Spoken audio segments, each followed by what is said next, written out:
Olá pessoal, graça e paz. Aqui é o apóstolo Eduardo Miranda. Sejam todos bem-vindos à leitura de mais um capítulo do livro de 2 Samuel. E hoje vamos ler 2 Samuel, capítulo 12. Natã repreende Davi. Diz assim a palavra de Deus. E o Senhor enviou a Davi o profeta Natã. Ao chegar, ele disse a Davi: 2 homens viviam numa cidade. Um era rico e o outro pobre. O rico possuía muitas ovelhas e bois, mas o pobre nada tinha, senão uma cordeirinha que havia comprado. Ele a criou e ela cresceu com ele e com seus filhos. Ela comia junto dele, bebia do seu copo e até dormia em seus braços. Era como uma filha para ele. Certo dia, um viajante chegou à casa do rico, e este não quis pegar uma de suas próprias ovelhas ou dos seus bois para preparar-lhe uma refeição. Em vez disso, preparou para o visitante a cordeira que pertencia ao pobre. Então, Davi encheu-se de ira contra o homem e disse a Natã: juro pelo nome do Senhor que o homem que fez isso merece a morte. Deverá pagar 4 vezes o preço da cordeira, porquanto agiu sem misericórdia. Então Natã disse a Davi: você é esse homem.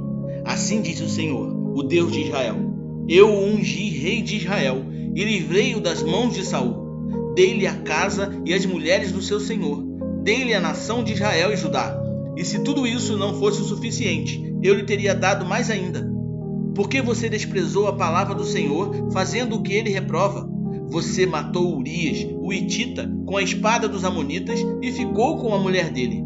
Por isso, a espada nunca se afastará de sua família, pois você me desprezou e tomou a mulher de Urias, o hitita, para ser sua mulher. Assim diz o Senhor: de sua própria família trarei desgraça sobre você. Tomarei as suas mulheres diante dos seus próprios olhos e as darei a outro, e ele se deitará com elas em plena luz do dia.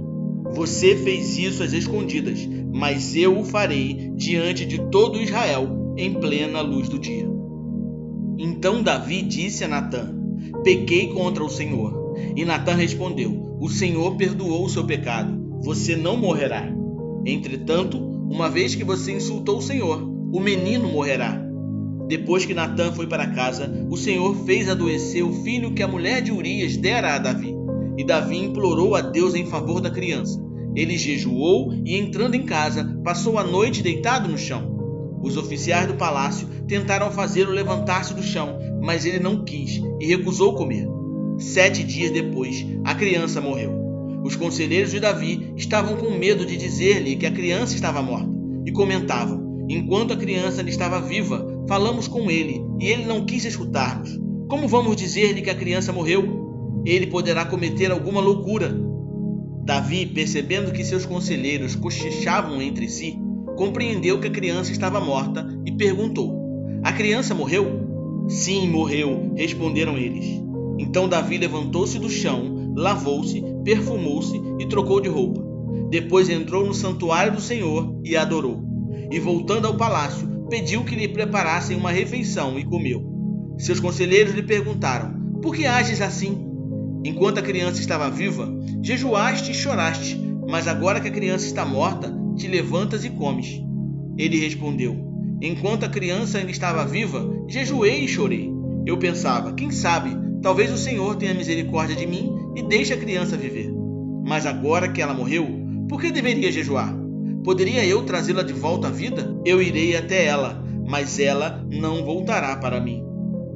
Depois Davi consolou sua mulher Batseba e deitou-se com ela.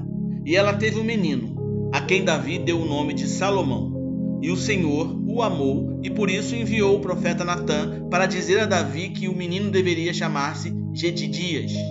Enquanto isso, Joabe atacou Rabá dos amonitas e conquistou a fortaleza real. Então mandou mensageiros a Davi dizendo: lutei contra Rabá e apoderei-me dos seus reservatórios de água. Agora convoca o restante do exército, cerca a cidade e conquista-a, senão eu terei a fama de havê-la conquistado. Então Davi convocou todo o exército, foi a Rabá, atacou a cidade e a conquistou.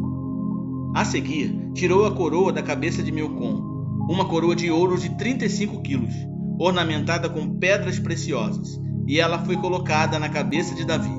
Ele levou uma grande quantidade de bens da cidade e levou também os seus habitantes, designando-lhes trabalhos com serras, picaretas e machados, além da fabricação de tijolos. Davi fez assim com todas as cidades amonitas. Depois voltou com todo o seu exército para Jerusalém. É isso aí, pessoal. 2 Samuel, capítulo 12, trata do importante e marcante encontro entre o profeta Natã e o rei Davi. Natã conta uma parábola a Davi sobre um homem rico que rouba a única ovelha de um homem pobre. Davi, indignado, declara que o homem rico merece ser punido. Natã então revela que a parábola é uma metáfora do próprio pecado de Davi em relação a Batseba e Urias. Davi reconhece sua culpa e se arrepende sinceramente. Natã anuncia que o filho de Davi com Batseba morrerá e traz consigo a mensagem de que a espada nunca se apartará da casa de Davi por causa do seu pecado. Davi lamenta profundamente, busca a misericórdia de Deus e jejua em sinal de arrependimento. Apesar da morte de seu filho, Davi recebe Batseba como esposa novamente, e Deus concede a eles um segundo filho, Salomão. Aprendemos com este capítulo que, embora o pecado tenha consequências severas, o arrependimento sincero e a busca pelo perdão de Deus podem trazer restauração e reconciliação. Lembre-se, devemos estar dispostos a reconhecer nossos erros, arrepender-nos verdadeiramente e confiar na graça e na misericórdia de Deus para nos perdoar. No capítulo anterior, deixei uma frase e hoje deixo outra que transmite a mesma mensagem sobre a importância do arrependimento e da graça de Deus sobre nossas vidas. O mais importante não é como começa, mas sim como termina. Creia e viva isso. É isso aí, pessoal. Que maravilha podermos ler mais um capítulo da Bíblia Sagrada, né? Eu espero que você esteja sendo abençoado e edificado com a leitura deste livro de 2 Samuel. E espero te ver aqui amanhã para juntos lermos mais um capítulo da Palavra de Deus, ok? Então fique na paz e que Deus te abençoe.